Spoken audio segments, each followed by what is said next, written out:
foggy days, but now you're here and the sky is clear. You're the one who always treats me right. You're the one who takes care of me. I've been living up by you. I've been lifted up by you.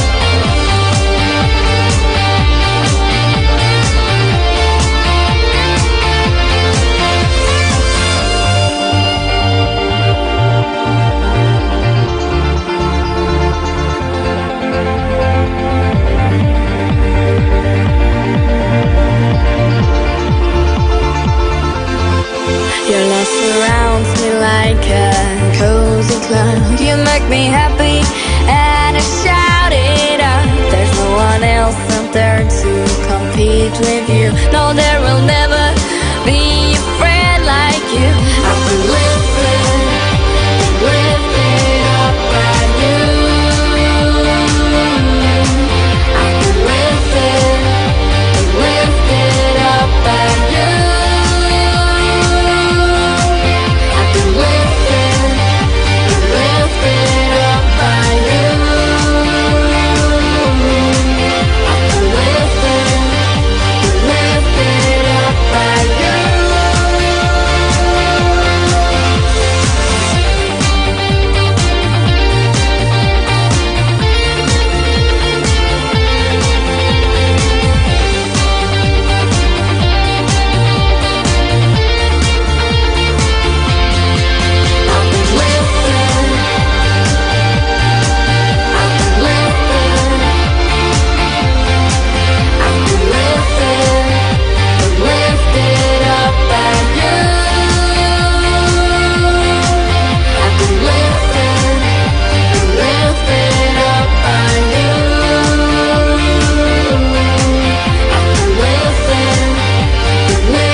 Good evening, good evening, good evening. Welcome to Ask a Doctor from MG Wellness. I'm Nate Manahan. I'm your host from the basement studios here in Indianapolis, Indiana. We are here with Dr. Kelly and Dr. John. Hello. How is everybody tonight? We are going to be talking about bad fruits and bad veggies. So you can get started by making sure you're in live chat and you can ask any questions you want. If we don't have questions, we won't keep going. But we're going to start with a couple of questions that we pre-prepared. And let me pull those up. I'll bring Dr. John, Dr. Kelly. But the first one is, isn't the sugar in a piece of fruit better than the sugar in a cookie? What do you think? Dr. John, take it away. Depends on who makes the cookie. Hello, y'all. And according to a question from last week, are you using cane sugar or not? Anyway, yes. So most cookies that are not homemade, and even a lot that are, use processed sugars. Processed sugars are very different than what is found in a fruit. I'm going to go through a long explanation and Dr. Kelly will make it make sense. So the issue is, if you are eating cookies, you are not eating whole foods. Correct. A cookie is a processed food even if you're making it at home. Yes. And why is that bad? Processed foods have lots of, as we said, processed sugars, which can be either high fructose corn syrup, it could be corn syrup itself, it could be sucrose. But whatever it is, it has a combination of glucose and fructose in it. Why am I going through all this? Well, the main sugar in fruit is fructose. And so, okay, so what's the difference then? The amount of sugar that you get in processed foods overwhelms our body's ability to handle it. And so that's where the issue with fruits come in if you're eating processed foods and then fruits. In the United States, we used to eat a couple pounds of sugar a year. Now, the average American eats 150 pounds of sugar a year. In excess of 150 pounds. Yeah. I mean, you're eating a whole person in sugar. Okay, that's really gross. And actually, nowadays, that's a small person in sugar. Right. Exactly. But that's the difference, is processed sugar versus natural sugars. And if you combine the two, it is definitely worse. So this is the translation of all of that. Table sugar is called sucrose. Yes. So when he said sucrose, what he was talking about is the refined sugar that we put in a lot of baked goods, processed baked goods in the United States. And so if you combine all the processed foods that we normally have with fruit, you are overwhelming your body with sugar content. And what that means is that your body is unable to normally process sugar, and then the sugar overwhelms your body and turns into triglycerides.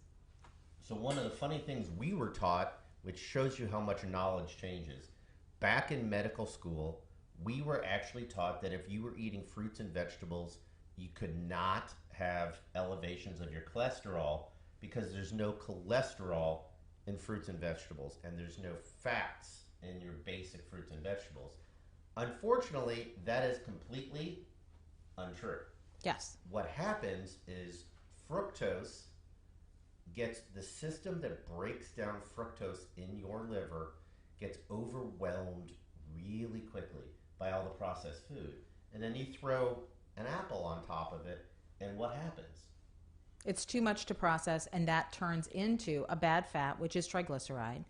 And this is the problem. Triglycerides can increase the risk for heart disease, high blood pressure, all of that. Fatty liver, diabetes. And fatty liver, yes, Cancer. and diabetes, yes. So all of the bad chronic diseases that we've talked about before when we've been together can be worsened by consuming lots of fruits with tons of processed foods. So the bottom line is, let's say you cut out processed sugar. Let's say you cut that out.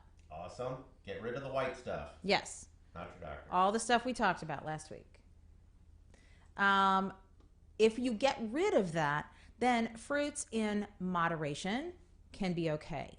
However, there are some fruits that are higher in sugar content. It doesn't mean that they don't have good qualities about them, but they're higher in sugar content.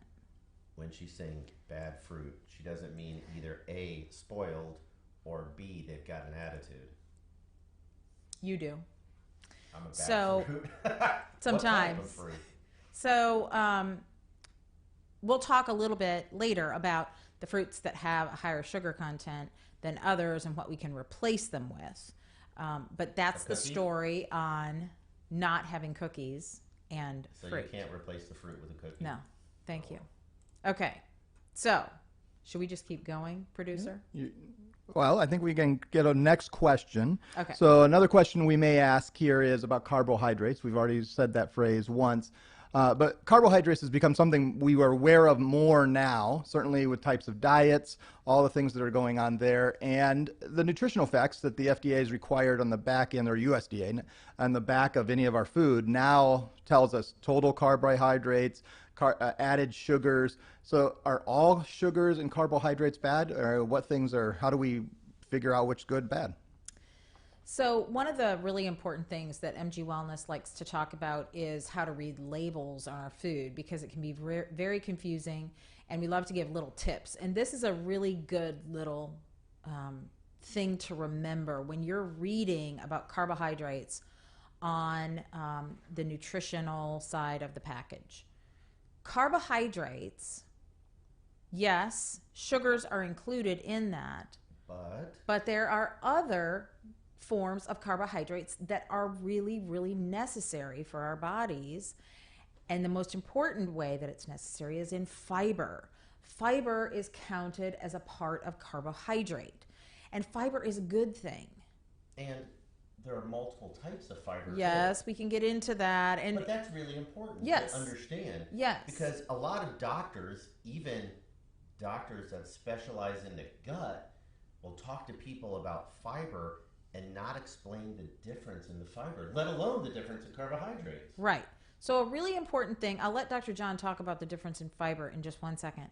But one of the things I want you to remember is when you look at the carbohydrates, below the total carbohydrates, it will list dietary fiber, and then it will also list the carbohydrates in added sugars.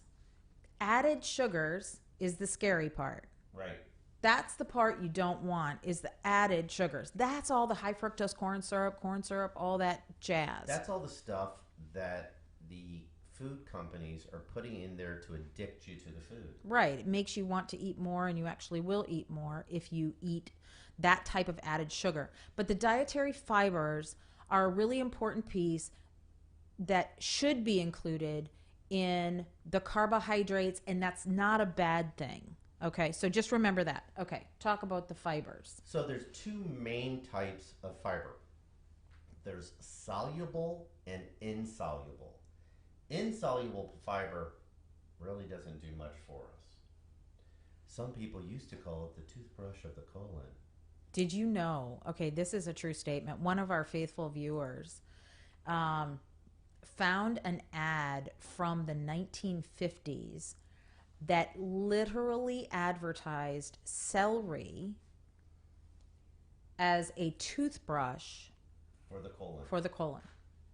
So that's called insoluble fiber. But soluble fiber, psyllium, which is Metamucil, Yes? is the most common one that people think of. But a lot of our foods have good soluble fiber. Broccoli, asparagus, Avocado has tons of it. papaya. All kinds of legumes have really good sources of soluble fiber. And that soluble fiber is really important for lots of reasons. Right. Soluble fiber, first of all, soluble, insoluble, what does that mean? Soluble means it's dissolvable with water. Insoluble means it went in, it's probably going to come out. Looking kind of similar. Yeah, it doesn't How much wood could digest. It doesn't dissolve. Woodchuck could chuck wood. Yeah, That's that. But what I'm saying to you, doctor, is that soluble fibers really grab junk from our gut and soak it up and pull it out. I hate to get too graphic about it, but that's really what good fiber does to the system. Your colon and the rest of your bowel moving efficiently instead of becoming this thing that makes you only poop once or twice a week. Yeah, that's not normal. It makes you have normal gut function. And then, just like we've talked about before in this group, we've talked about the reason we want good gut function is not only because it helps us to feel better, but because that then helps our immune system fight all of these chronic diseases that we talk about. And there's the gut immune axis, there's the gut brain axis. Yes, it helps your brain function better, your nerves function better. Your heart. Yes, everything. There's a huge connection between the whole gut and the heart. Things that people just don't understand. Right. So that are important to get out there. That's a really, really important piece about the labels. Carbohydrates, dietary fiber, you want that to be there. And not the added sugar. Correct. Yes, fiber, no added sugars. Yes. So how about all the things we hear about when it comes to like blueberries having way too much sugar? Sometimes I'll hear like strawberries are way too much. What are some of these fruits just way overkill when it comes to the sugar and the fructose that's in them? So I'm going to give you examples of fruits that have very good things about them, but their sugar content is high enough that you should eat these in moderation. And I think one of the things, before you get started, one of the things that always was interesting to me, and I know we're going to get this when we talk about the bad veggies, is that I always thought that fruits had more sugar than veggies. Wrong. Could you say that again? Thank you. Wrong. You said that very joyously. But that doesn't mean anything when it comes to fruits and vegetables. Correct. So let's talk about some examples. This is not going to be an exhaustive list.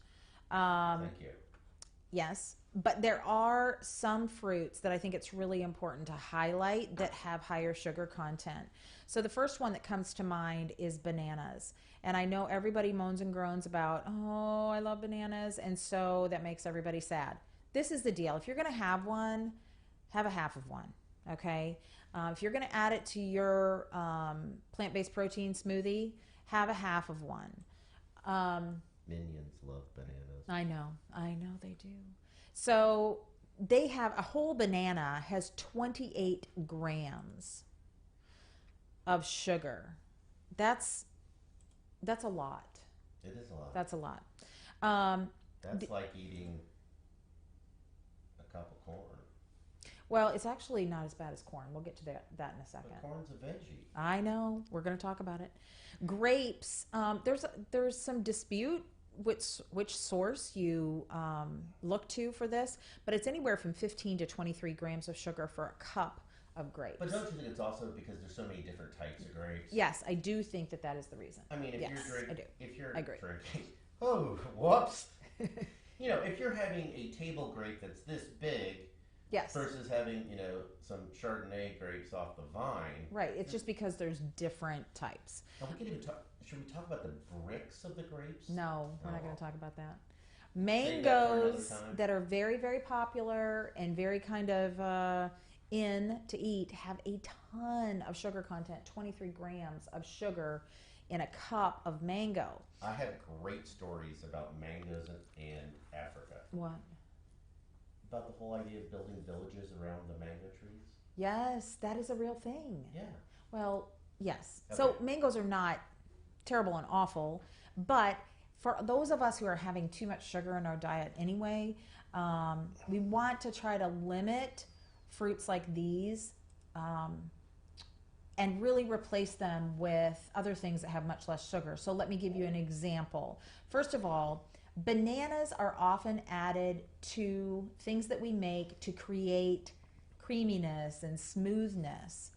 And so avocado and pumpkin, canned pumpkin, organic pumpkin, can actually be very good replacements for creating that creaminess in things that we make. And for one thing, often we talk about don't eat canned foods.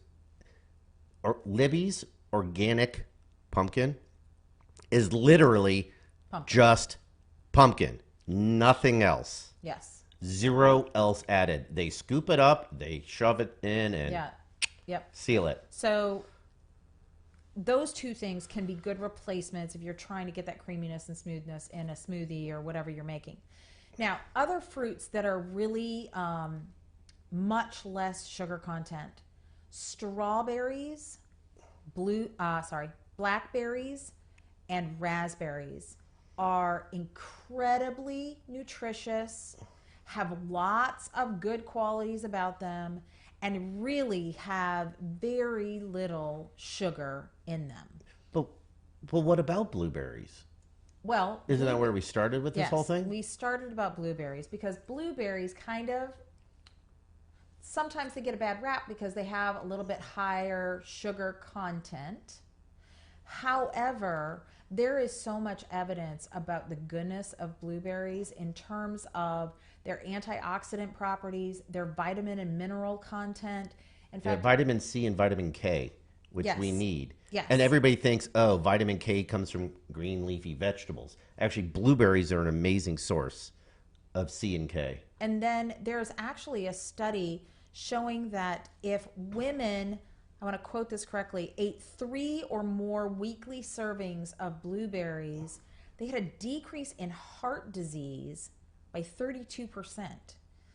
Now you're starting to sound like me quoting studies. That's amazing, though. That is amazing. It's absolutely amazing. A really And the other thing about important blueberries, even though they have a relatively high sugar content, 10 or 11 grams a cup, at the same time, they actually have a really low glycemic index. So even though there's 10 or 11 grams, it doesn't hit you all at once.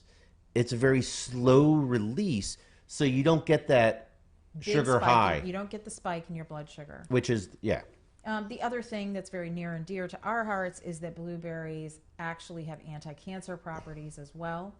And so while blueberries do have a little bit higher sugar content, they have a lot of good things in them that have been proven through research to be very, very helpful for a lot of diseases. So I wouldn't throw those out of your diet. Strawberries, blackberries, and raspberries, however, do have lots of good nutritious things in them and a lower sugar content. so you wouldn't kick them out of your fridge for... No. I would keep them in my fridge. The other thing that I would encourage people to add to their diet and not spare at all, sometimes we get afraid of citrus fruits, but lemon and lime have very, very little sugar content. So using those in flavoring your foods is absolutely a good thing. And you don't get scurvy then. That's correct. You're You've got limey. A lot of your vitamin C's. So, what has changed in our fruits and vegetables as we have had GMO, insecticides? What things have changed, and what kind of effect has that had in the sugar content? Well, interesting things. Very excellent question about first the pesticides, the herbicides, the fungicides. If you're not eating organic fruits and vegetables, you are very likely getting those. One of the advantages of citrus foods is that you're peeling them. Yes. So you're not going to get as much. Most of it gets stuck on the peel, but some of it does get absorbed. But the biggest thing, Dr. Kelly has quoted a study multiple times talking about, there was a study done initially in the 50s and again in the 90s showing it took 8 to 10 oranges in the second study to have the nutritional content of the first study. So what that means is if your grandparents got a certain amount of nutritional value out of eating one orange, today we would have to eat 8 to 10 of that same orange to get the same nutritional value. We are losing nutritional value in our food. The sugar content, so you would get that much more sugar to get that much more nutrition. nutrition. Right. So the amount that we have to eat to gain the really good nutrients that we need would overload us. overloads our sugar content in our body. The other thing that has happened, I'm going to switch a little bit to some bad veggies. Corn. So, an interesting study came out not very long ago, just a couple of months ago, showing, of course, in the United States that our favorite vegetables, Our favorite two veggies. are the worst for us. Not surprising at all. And that is white potatoes and corn. And why are they the favorites? They have the highest sugar of They all have the veggies. Yeah, they absolutely have the highest sugar content. Corn, really, this is unbelievable. There are 41 grams of carbs in a cup of corn. Now, I understand a cup of corn is a lot. That is a lot to eat. It is. But 41, and we love it, I know. But honestly, when in the summer, when you have corn on the cob, you don't have just one, you might have 4. And that is so much carbohydrate, most of which is sugar and doesn't have very much nutritional value. No, there's some insoluble fiber, but not good soluble fiber either. Correct. And then the other problem with corn in the United States is that almost all of it is genetically modified. And almost all of it, because of that, at the same time, contains lots of herbicides, pesticides, and Yes. fungicides. And so now it's GMO, and now we use a lot of corn to create high fructose corn syrup, cornstarch, corn fillers. Maltodextrin. Yes, all of these things that do harmful things to our bodies. We also know that corn is now the favorite feed for cattle. Because it fattens up the cattle. Yes, that's why, because it fattens them up. And so that's where we talk about the need for grass-fed. I love people that are like, well, cows are vegetarians. Look how fat they are. If you've actually seen cows that walk around and eat compared to cows that are penned up, they're not that bad. Yeah, they're not obese. And so corn, we have a lot of it in our diet. Our kids eat a lot of it in school lunches. And the nutritional value is minimal. Yeah. Same with potatoes. And the other thing about potatoes is that white potatoes, you have to be careful that they're truly ripe. Correct. So we did a post, I think it was yesterday, on, or was it tomorrow? Today, alkaloids. Was it today on alkaloids? So you may have heard Dr. Stephen Gundry talk about fears of eating nightshades and that there are lectins and alkaloids that are harmful to our body. There's not very much evidence to support some of the claims that he makes. However, alkaloids that can be inflammatory in our body are found more commonly in white potatoes that have a little bit of a green tint to them. And so I know we don't make it a habit to walk up and down the grocery aisles to look for green potatoes, but if you do see those, stay away from those and get ones that don't have that green tint. Yeah, and it, if you cut into one, you will actually see that. You can notice it on the outside, but you really notice it on the inside. On the white potato when you cut into it and you have that little rim of green. Yeah, those have to be cooked like crazy if you're going to eat them. Yes. And I don't mean deep fried. Good point. The other point about potatoes is that the nutrition in white potatoes is really in the skin. And what do we like to do in the United States? We like to peel those babies, and we like to put them with some sour cream and butter, maybe some half and half, or maybe just some whole. Oh, no, don't forget the bacon. Come on, let's throw the carcinogen right on top. And then load it up with some cheddar cheese. So for all those lactose intolerant 2/3 of you. Yes. So that bit about peeling the skin is really where there's fiber. So if there's any nutritional value at all, it's in the skin. Now, I know what you're going to say. Okay, so I can get those loaded baked potato skins at the local bar and grill. No. No, because those have all of the terrible things in them and they've been fried and whatever. So don't peel the skins. If you're going to make white potatoes, at least just don't peel the skins. Okay. What else? All right, we've got a question here. And can you discuss the best way to wash fruits and vegetables? Is there a good and a bad way? I mean, the simplest way, there's a lot. The simplest way with fruits and vegetables is water. You can use a little lemon juice on it. You can also use vinegar, but some people don't like that because vinegar will leave more of a taste to it. Flavor. You can buy organic fruit and vegetable wash, but It's not necessary. You can use clean ways to wash the fruits and vegetables at home. There are certainly lots of clean options now available in most stores. But even just the extra expense is probably not necessary. but even take some filtered water, Yes, put a little fresh lemon in it, and it's going to. be a good wash for your fruits and veggies. And there are some people that think, oh, I shouldn't wash my organic vegetables because the dirt is actually good for me. That's not true. And in fact, you can end up getting some interesting bacterial illnesses, and we've seen those, if you don't wash your fruits and vegetables. Yeah, so wash them, but you don't need to buy expensive things. You can use some just very natural products at home to wash them. All right. If you have questions, you can reach out right here on Facebook Live or on YouTube if you're watching there, and you can put the questions right in the chat. I'm going to ask Dr. John and Dr. Kelly to tell us briefly. We're about to do our second launch of the first course of MG Wellness. Can you give us a 30, 60, 2-hour description of what our first course is here at MG Wellness? Dr. Kelly, I think the 2-hour was for me. She'll do the 30 or 60 second. So for those of you who know us, you know that we are cancer doctors.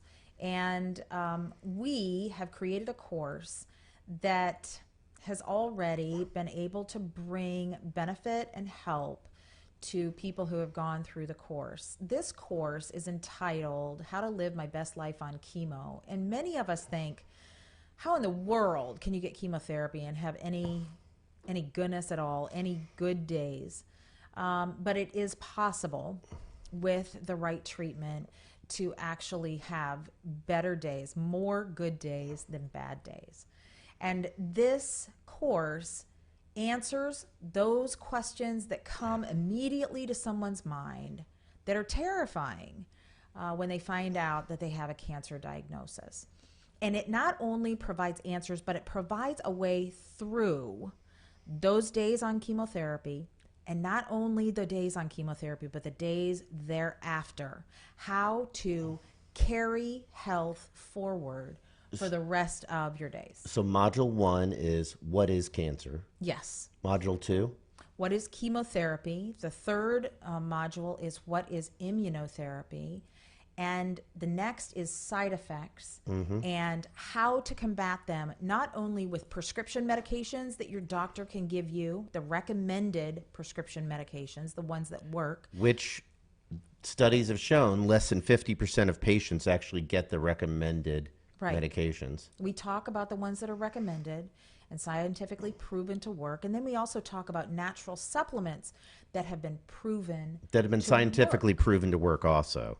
Not just because someone thinks that it's a great idea to go grab a leaf out of the woods. Yes, but things that have been proven to work. We also talk about nutrition, exercise, and relaxation techniques that have been shown to help people walking through a cancer journey.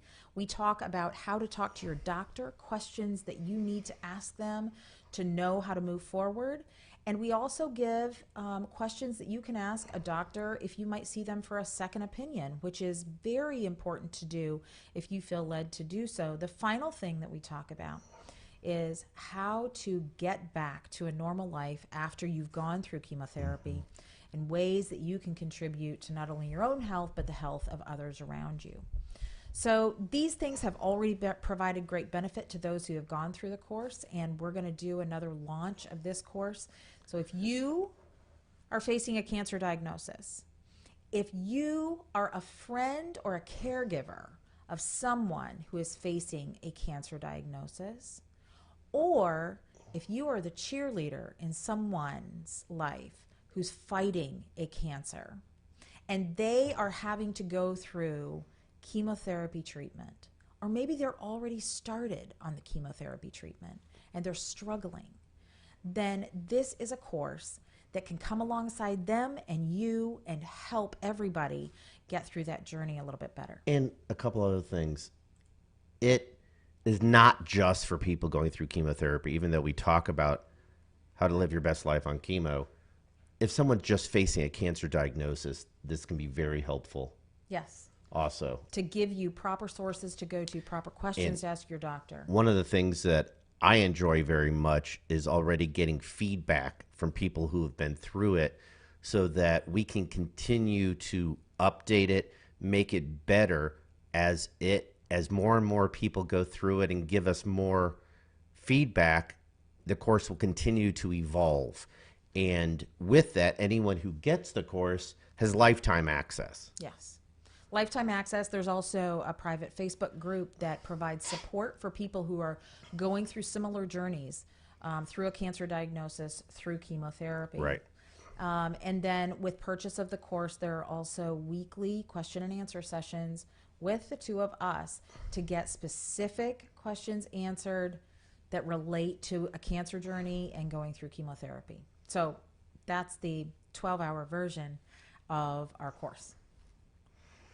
And to learn more about the course, what you just need to make sure is follow our Facebook group and make sure you go to MG Newsletter, mgwellnessnewsletter.com and sign up to be on the email list. Both of those will be aware when the course kind of reopens.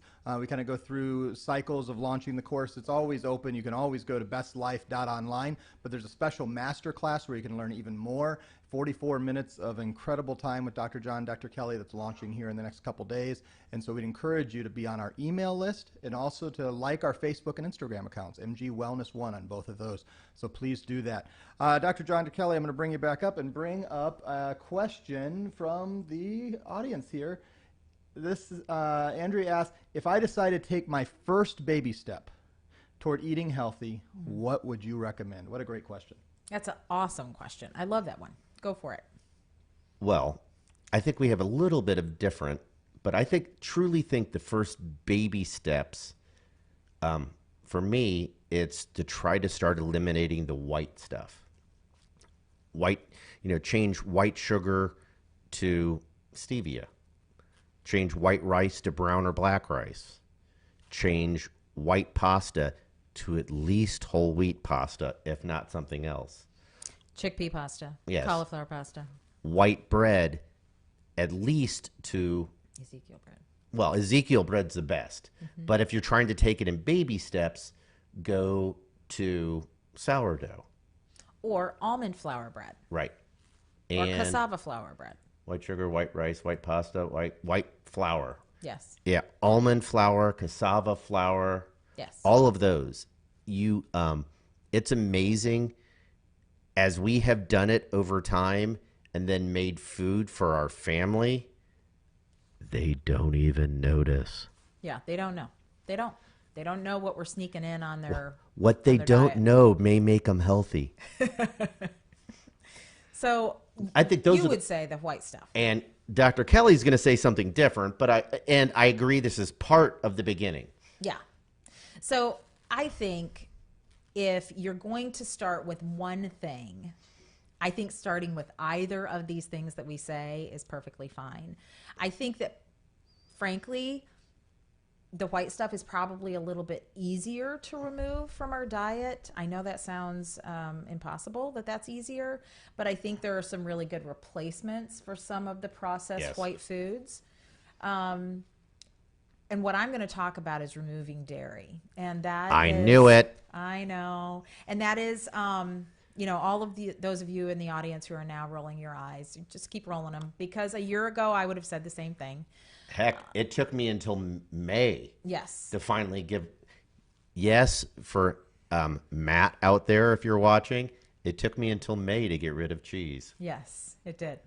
So, Dairy is so, there's just so much data on how it is so inflammatory to our bodies. It ruins our gut.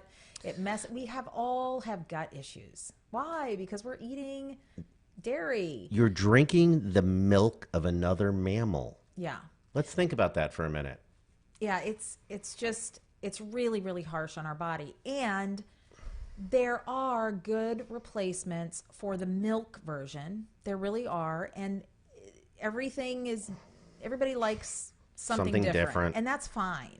I continue to learn I just found cashew milk, and I knew it was there, but we hadn't tried it a lot. And I really like it as an addition And see, I like for our protein shakes. I like pea milk, but for you, it's too thick. Yes, pea milk is too thick. Honestly, can't stand it. it's kind of like whole milk in thickness. Yeah. So there's just a lot of different milk replacements, but the challenge is to find cheese replacements that are tasty. And it takes a little bit of searching. We have found some very, very good replacements. And made some. Yes, and we've made some cashew cheese that is very, very good. However, we've tasted some replacements that are kind of gross. So it is a trial by error thing. They leave something to be desired. Yes. So, but dairy is... So either one of those approaches. Yes. Dairy is one of those things that I think should be removed. I understand that that's harder. So you can take baby steps even within the dairy arena. Just try to find a milk replacement. Start there. That's a good place to start. But I love that question, Andrea. All right, next question. Let me bring that up there. What about popcorn? Oh, So I know You're gonna everybody break loves my heart. popcorn, and Yeah. I will eat it every once in a while too. However, almost all, if not all, popcorn in the United States, unless you go to a truly organic farm, is GMO. Yes. So we usually buy it in those processed bags, right, that you put in the microwave and radiate it. And, there's butter in there and all kinds, or fake butter, even better. So those processed bags are toxic. Yes, they're bad. And those are definitely GMO. If you can get fresh corn to pop from a An farm, organic farm. then occasionally that's fine. But most of hard it to that find. you're buying in the store is GMO, and it does have the same issues that corn has. It's just a lot of carbohydrate. Even when you pop it. Yeah, even when you pop it. So that crunch, how do you replace that crunch? There are not good replacements for it yet. However, there are things that provide crunch, like, and I know you're going to laugh, but just roll with me a little bit. Brown rice cakes do have crunch. I know it's not like popcorn, but you can put really yummy things on top of those brown rice cakes. And there are... Air fried beet chips. Oh, gosh, air fried anything. Sweet potato chips. Cauliflower. Golly gee, they're really, really good. And you can use like minimal oil or none at all in the air fryer to get that crunch. The other thing is that there are clean tortilla chips, not made of corn, but made of clean, unrefined cassava. beans or cassava flour in the store that you can use for crunch. But popcorn is just, I know, it's kind of a tough one. Occasionally, is it going to hurt you? Probably not. But Don't be surprised if you have a little bit of gut issues. yeah, you'll have a little bit of GI distress if you have it. But good question. all right.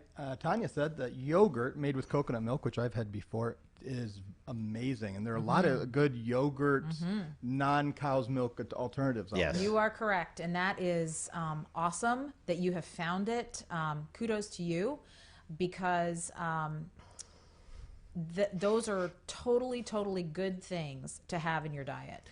And one of our faithful viewers who's not on tonight because she's on medical mission in Africa, getting it ready for me to show up in a few days, asked us before about donkey milk, which at first, of course, I had to make some really bad jokes before I got serious and studied it.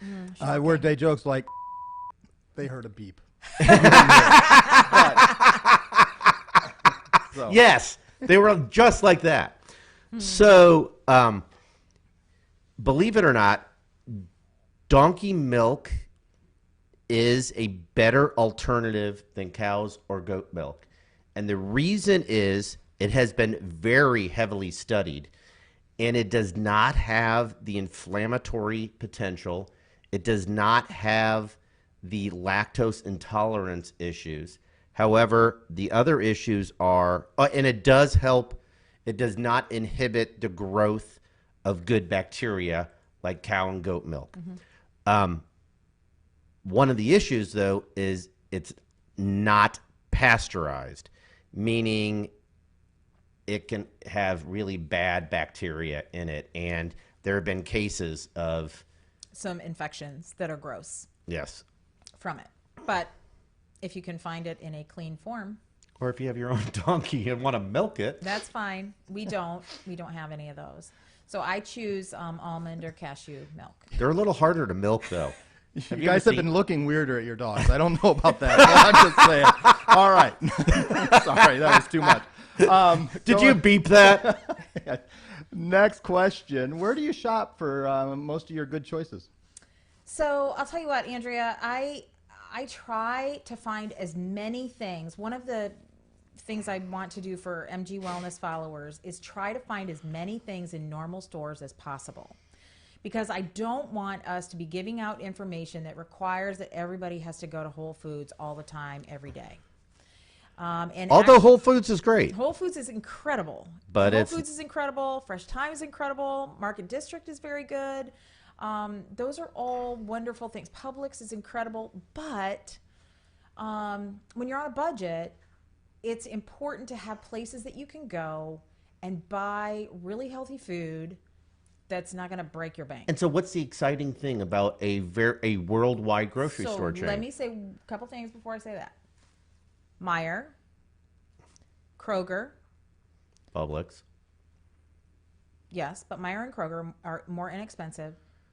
Those two stores I have found to be reasonably priced, and they have more healthy options than they ever did a year ago. I'm not saying that you can get everything there. Sometimes I have to go to Fresh Thyme. Sometimes I have to go to Whole Foods. Sometimes we order things from Amazon that I cannot find. Like one thing I cannot find in a normal grocery store is pure lemon juice. If I want to sweeten something with lemon juice, I have to get it from Amazon and have it brought to our door, which is very convenient. But the exciting thing that has come out that we posted about in December, and there was another article. December 9th, 2019, to be exact. Yes, we did. There was another article published about it this week, is that Aldi's is making it their mission to provide whole foods, organic foods, clean foods, to be cheaper than Whole Foods, but as broad as Whole Foods. Yeah, which, I mean, that's just amazing. Yeah. And they're going, I mean, if they can succeed at it, they're going to have a huge impact. So Aldi's is someplace that I would encourage all of you to Start visit. looking. Yep. Absolutely. Well, and they've certainly increased the number of stores that they have, and their footprint. I forget, but I forget the number, but they're adding like 300 stores in the next 5 years here in the U.S. Right. And then you merge that with their sister store here in the U.S., Trader Joe's, Yep. and you have huge opportunities. And there are places where they're going in on the same block, so you can make it one trip. I will still order my delivery food from Whole Foods. That's just who I am. But those are things. Remember, if you go to Whole Foods, to tell them that you have a Prime discount. Yes. Yes, Oh, if you have yes. a Prime membership, That is you get a huge. discount. Okay, don't forget about that. That's a really important thing. Jeff Bezos has given you a personal discount out of his pocket. Okay, it was probably just the pennies falling Yes, out. it was the pennies falling out. But he has given that to you. We'll take a few more questions. We have a little bit more time if there are more questions. But I would like to ask Dr. John. He is going to travel, and he does this every year, to Africa this Saturday. Can you tell us a little bit about what you do there? Oh, I thought you were going to ask if I was on a 2-week fast. So one of my passions, obviously, is women's healthcare. And I mean, God works in mysterious ways. And we had a medical student 10 years ago, 11 years ago, I guess, ask one day when she was on a rotation if I would want to go take care of women in Africa. And I had talked about it for years. And so I did. And I've gone from going that time to now heading up a medical mission to the Ivory Coast. And we go to West Africa, and I have a whole team that goes with me. Plus, there's other surgeons that do other things, but we take care of women. We take care of fistulas, which are when there's a connection that shouldn't be between Two organs. the down there organs after a complicated childbirth. Yeah. Those of you who have been through childbirth, it's, for instance, like you had a really bad episiotomy or an episiotomy go bad going into either above or below. We go and fix those, and that's the main thing we do. It's super important for many reasons.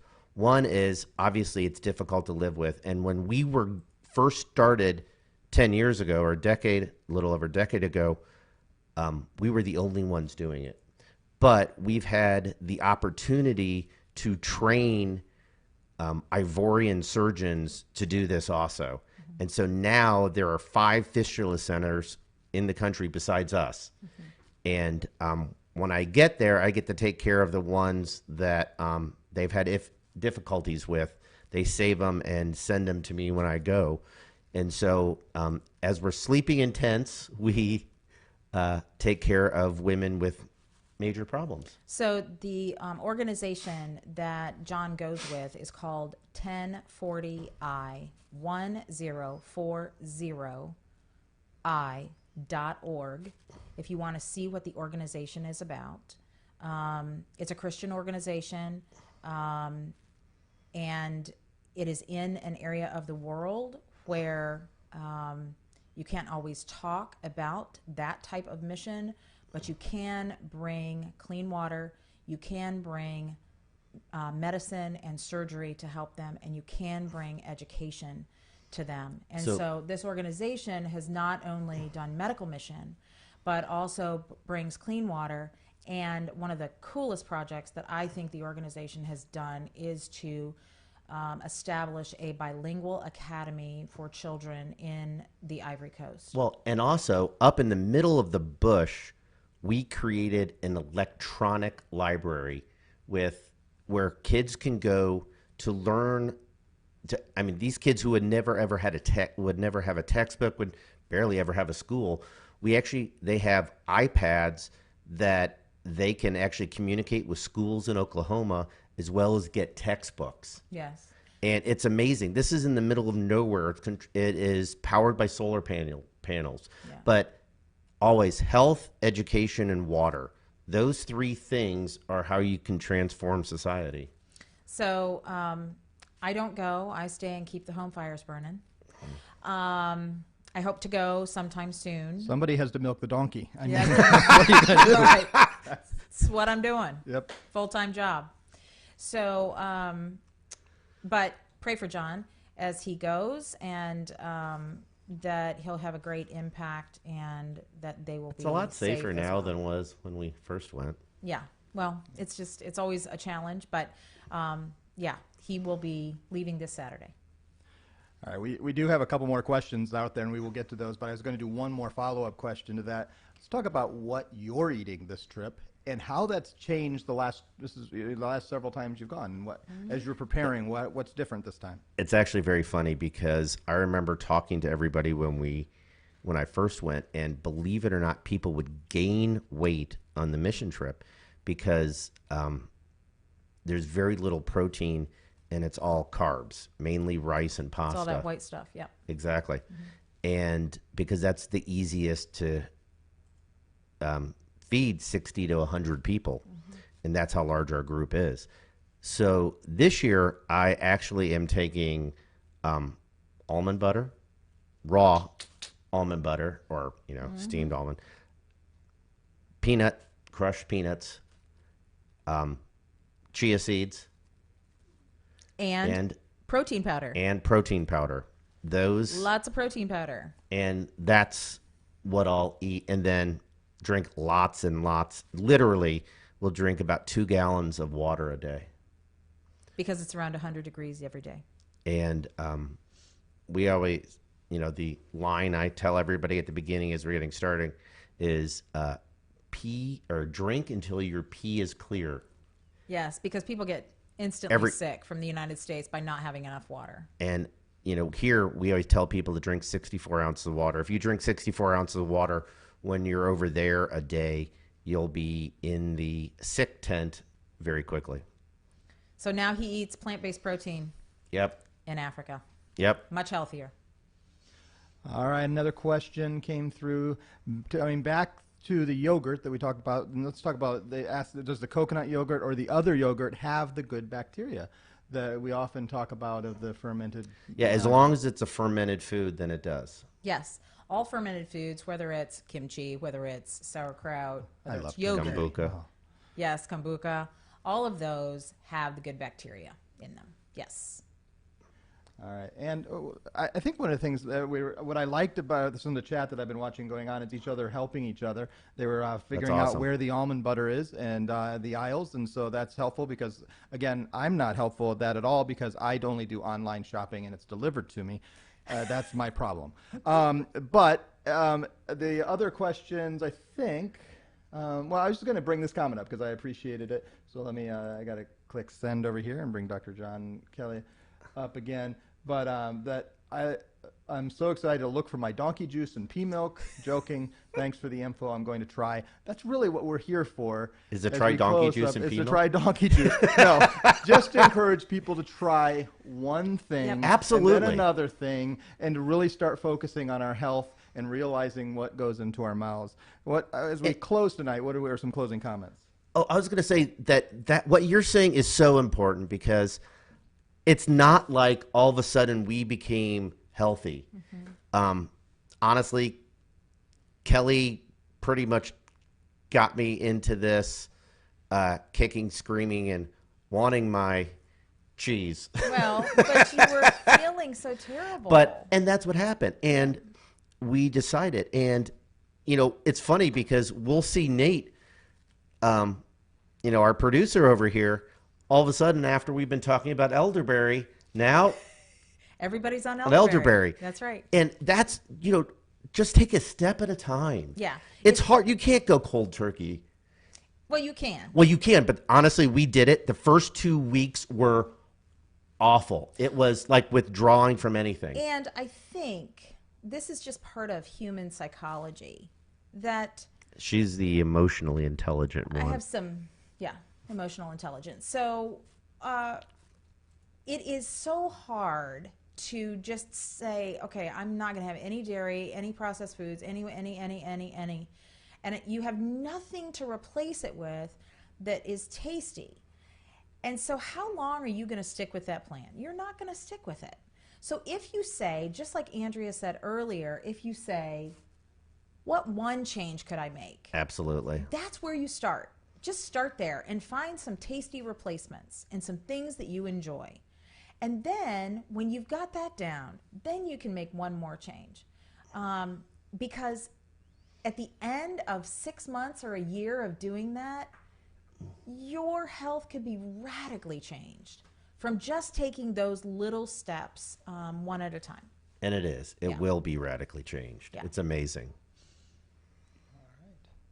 Well, on that is another Ask a Doctor.